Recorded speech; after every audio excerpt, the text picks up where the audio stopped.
everybody. Today we're going to quickly go over the outline of the cycle of physical health.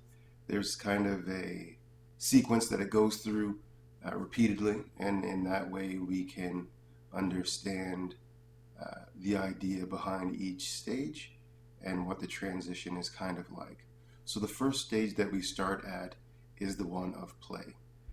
For physical growth to happen, or physical health to happen, there has to be some kind of fun, some kind of interest, some kind of intriguing thing. Because it's not necessarily specific to, let's say, exercise only, there's a lot more areas of interest. We're going to say to really do anything well, your body's going to have to be prepared for that thing. So therefore, we look for play in what we do.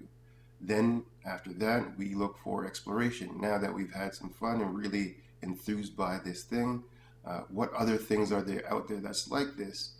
Where does this thing start? Where does it stop? What am I interested in the whole picture of this spectrum? Then we transition from there into purposeful action.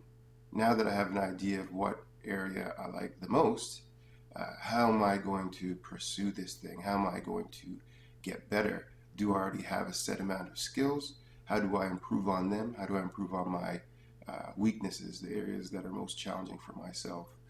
And in doing that, we then start to kind of give purpose to the previous experiences.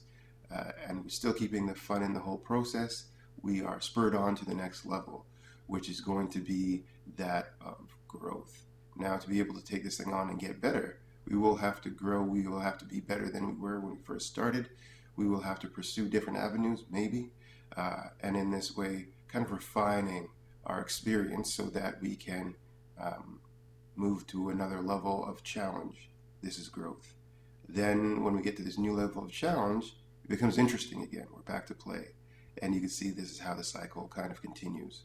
Whether it is very much a physical activity or a way of thinking about a new project or a emotional experiencing of something, it all has to flow through these things to be able to, let's say, promote the potential of the individual, which is what physical health is all about, because it's also a self-care kind of attribute. Thank you very much. That is the short clip going around the cycle.